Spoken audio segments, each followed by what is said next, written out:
What's up, guys? Welcome back to the channel. Here we are with another reaction video, and in this one we have 10 most annoying habits of American tourists in Europe. I'm kind of scared to jump into these 10 because these are my American counterparts. Before we dive in though, if you happen to enjoy the video, please don't forget to subscribe and give the video a thumbs up. Let's see how Americans annoying Europeans. Hey there, fellow travelers, Mark here with Walter's World, and today we're in Nafplio, Greece, and today we're going to talk about are some of the ways American tourists annoy Europeans when they come here for a visit. And the thing is, a lot of the annoyances I want to talk about, these aren't things that just American tourists do. These are things that tourists from all over the world do. However, since English is the de facto tourist language in Europe, it kind of gets lumped together that anybody speaking English being annoying must be an American, or they could be Italian, they could be Swiss. Anybody speaking English being annoying must be an American. Is crazy. They could be Spanish, they could be from anywhere, okay? And I think the first kind of annoyance I want to bring up is just the being loud. And being loud, but being loud and not aware of your surroundings. Nobody cares if you're loud when you're on the beach, you're having a good time, or you're at a club. No. It's when you're at a restaurant and you're like shouting your love for Athens or how uncomfortable the beds were at that hotel, and you're just being loud. Like, that's just it. When you go around Europe, you'll notice there's not a lot of loud people. Yes, when you go to Spain, there's boisterous Italians. Yes, there are those. But in general, when you're going out to eat, you're not expressing everything in 10 decibels higher than usual. And this is one thing, I know I've made this mistake too, is it seems like when we travel, our voices just get louder and louder. So do be aware of that, because if you're in restaurants or you're out and about or you're at museums, you want to kind of tone down the volume because that annoys people. And especially if you're on public transportation. I mean, there's trains in many countries here in Europe that actually have a quiet train where you're not supposed to talk. And so if you hop on and start talking on your phone, or even better, talk on your phone with a speakerphone, that's a bonus annoyance anywhere in the world. If you talk on the speakerphone, please don't do that. No one else wants to hear about your constipation problem in Portugal, all right? So do be aware of that. So tone down the volume, you'll be okay. And kind of going along with that, another thing that annoys people is... I definitely agree. Speakerphone in public is absolutely crazy. Like, why on earth would anyone be on the speakerphone in public? Nobody wants to hear about your conversation. Nobody wants to hear your conversation. So I would say that's annoying. I would say as Americans, like, naturally, like, growing up in America, we just are loud. But I do agree, like, need to be able to tone that voice down. But yeah, I say, like, when I go to places with my wife and we're supposed to be quiet or something, and I feel like I'm talking quiet and she's like, shh, shh. I'm like, I'm quiet. I'm talking quiet. Well, I guess sometimes my voice is just louder than I know, or louder than I think. So I think as Americans, a lot of the time our voices are just, because like I said, our environment, how we grew up, sometimes our voices are just louder than we even know they are. And so that can be annoying when we go abroad and we think we're using normal tone and like we're being super loud. But and then a lot of the times when you're aware of yourself being loud, like you said, just bring that tone down. You ain't in America no more. You ain't Europe. Things different. Is when you kind of complain when things don't work out exactly like you expect, or everything's not perfect, like just like it back home.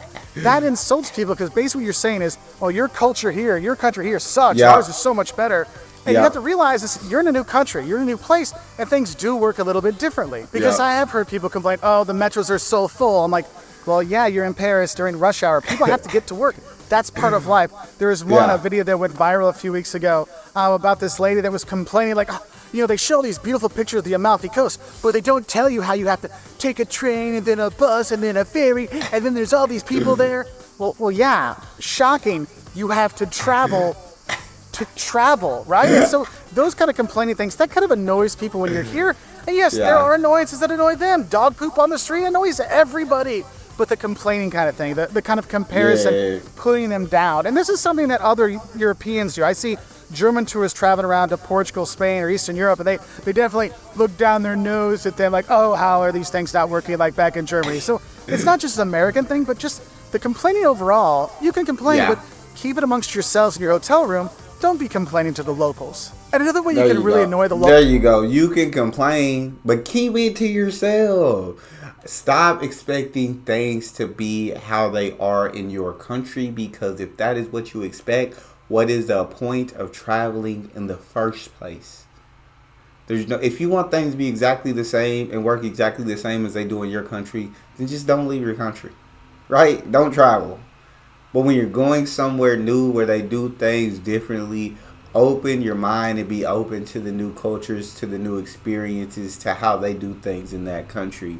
Be open. And like you say, if you're going to complain, which, I mean, we're humans, we complain, we do it a lot. But if you're going to keep that to yourselves, don't make it seem like, they do things so much better in my country. Like you're looking your nose down at people. That's just very disrespectful. So I completely agree with them. Locals is really basically like if you've got too much luggage or you're not being aware of your surroundings again, but in terms of space, that means blocking the metro entrance or blocking the door of the metro or having all your luggage blocking the whole sidewalk so people can't get by. Hey, the Nag's Head.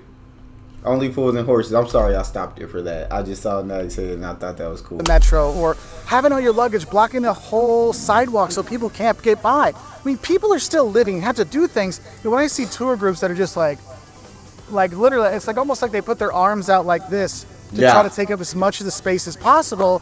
Of course, it's going to annoy people. So if you're going to be in a tour group, stand to the side. I mean, you don't get the entire street. You don't get the entire sidewalk. People need to get to work. So be aware of that because that's why some people really, really don't like tour groups because a lot of the tour guides, they don't care about people in that community. All they care about is making their tourists that are off from their tour from the cruise ship happy because they're the ones that are going to tip them, going to give them money. That's their job. So do be aware of that because it really comes down to just being selfish. I mean, we're all selfish people. That's what it is being human. You are selfish, but when you travel, trying to tone it down a little bit because that's going to help you blend in better, but also have a better chance of making friends when you travel. Now, another thing that I know is Europeans. I feel that, and that just makes sense. And just, be self-aware. There's other people that exist outside of you. So, try to be self-aware in those moments. And my thing is, it's completely different than traveling. But, like, when I'm in a grocery store and it's like a group of 2 or 3 people that are together and they're walking down the aisle and they're all walking next to each other and they're literally blocking the entire aisle, it's the most frustrating thing on earth. And I get annoyed very easily by it because, like, be considerate. Be considerate of other people. Like, you're not the only one that needs to shop. And so walk one behind the other. That way you're leaving an open pathway for other people. But that doesn't really relate, I guess, because that's your grocery store compared to traveling abroad. But, I mean, same rules apply. Like, if you're in a big group, just be considerate of other people. Leave pathways open for other people to be able to walk through. Don't just walk all beside each other, arms out, blocking everything. But just it all comes down to being considerate. You travel, and this is not just American tourists, but lots of tourists, when they wander out in the middle of the street to get that perfect picture with the Eiffel Tower or the Brandenburg Gate or wherever, and you'll see people literally like wandering out to the middle of the Champs-Elysees to get their picture like this or to hold the Eiffel Tower or to get the Acropolis, and they really are putting themselves in danger. You realize one of the most dangerous parts of travel is car accidents. I think that's one of the, if not the highest, the number 2 highest reason why tourists get killed when they travel is car accidents. And so if you're out there trying to get that perfect picture in the middle of the street, you know what? If you're here in Greece, you're going to die. Like, people are just going to knock you over. So don't do that because that's where people are like, what the heck are you doing? Like, I see the locals like ripping their hair out when people are trying to walk across the circle around the Arc de Triomphe in Paris. There's stairs to go down. And that's just it. Some of these pictures you take that are dangerous, there's spots you can take it without being dangerous. There's a whole huge park behind the Eiffel Tower you can take pictures from. The Brandenburg Gate. The other side, there's actually a pedestrian square you can stand at and get your pictures. So think about those things because you're putting yourself in danger, but also those drivers out there, you're putting them in danger too. Now, the next annoyance that happens with American tourists is when they only speak English. Now, I'm not saying Americans should speak tons of languages because all those things that people... I feel like, of course. Just be aware of your surroundings. Don't put yourself in danger to get the perfect picture. That's just dumb. People say, well, Europeans all speak 5 or 6 languages. That's a bunch of BS. I've traveled all around Europe. I've lived around Europe. I lived here for 12 years, multiple countries. Yes, a lot of people will speak the local language and in English. But the ones that are like, oh no, they speak French and Spanish and Portuguese and German and English and Rätoromanisch and some Luxembourgish. Yeah, no, those are the Luxembourgers. Those are the Swiss. If you go to Spain, The Spain speak Spanish. Some speak some Yeah. English. You go to Portugal, yes, there's a lot of English there, but and some Spanish, but there's not a lot of other things. You go to Italy, you're gonna need to learn some Italian when you're there. And so Yeah. I'm not like harping on anyone for not knowing the language. It's the not trying.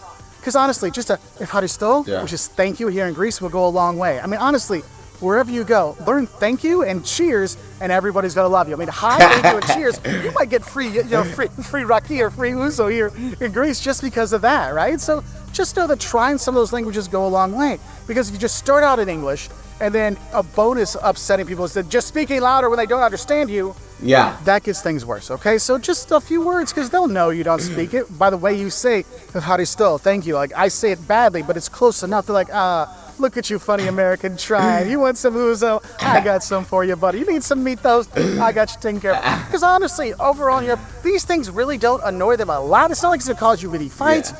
But these are little things you can do and be aware of so you can be a better traveler when you're here. And when you've been here, I think another annoyance you might think about. I think I can completely agree with that. That's just common sense. Like, just be open to whatever language. Like you said, you don't gotta become a professional. You don't gotta be fluent, but just learn like little words that will help you. Like little things.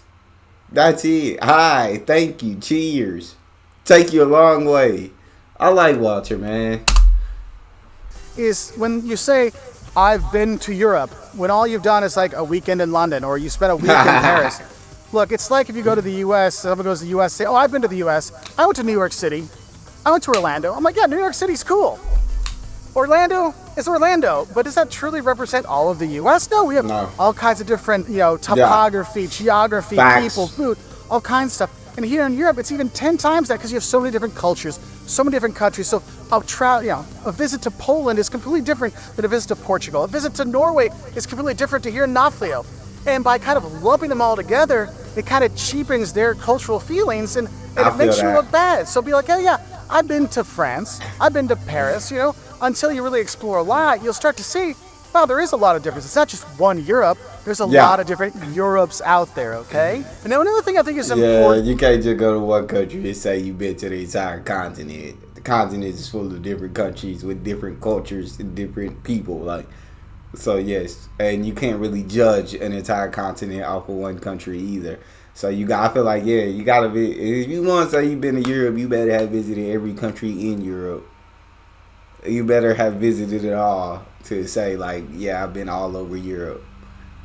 If not, say, hey, like you said, say I've been to London or I've been to Germany or I've been here or I've been there, but France or different countries in Europe. But don't say I've been to. I get technically, you have been to Europe, but your experience doesn't engulf the entire continent. It just really engulfs that country that you went to, or maybe the city in that country that you went to. For those of you that are proud of your European heritage when you come here, and that is sometimes in some countries really promoting your like 100% Greek heritage or your 100% Irish heritage might backfire because you're coming here thinking, yes, I'm going to the old country. I'm seeing where Yaya and Papa are from. I'm going back to see where my grandfather, great-great-grandfather left from Dublin and how he got here. Yes, you're really proud of that. But the locals here, they do not see you as a Greek. They do not see you as an Irish, a true Irish person. They see you as someone with an Irish background that's here on vacation. Oh, you're a Greek American that's coming here to spend a month of the summer. Because I'm going to tell you right now, coming to Greece for 2 or 3 or 4 weeks in the summertime on vacation, making U.S. money or Australian money or Canadian money, isn't the same thing as growing up here, having to live through the austerity measures in the early 2000s. It's a whole different ballgame. In Ireland, there's a lot of resentment because, look, just because your 5 times back generation grandparents were from Ireland doesn't mean you understand what it means to be Irish. You weren't here during the Troubles. You don't understand those things. And that can cause some resentment. Now, it's not everywhere. I know for me personally, when I found out there's a little bit of me that was Lithuanian, I just brought it up to my friends. Oh, yeah, there's like 5% Lithuanian in my family.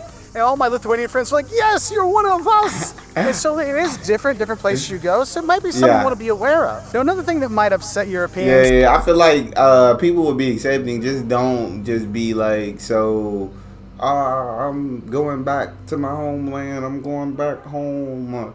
That ain't really your home. Like, your ancestors may be from there, but you from America, you from this country.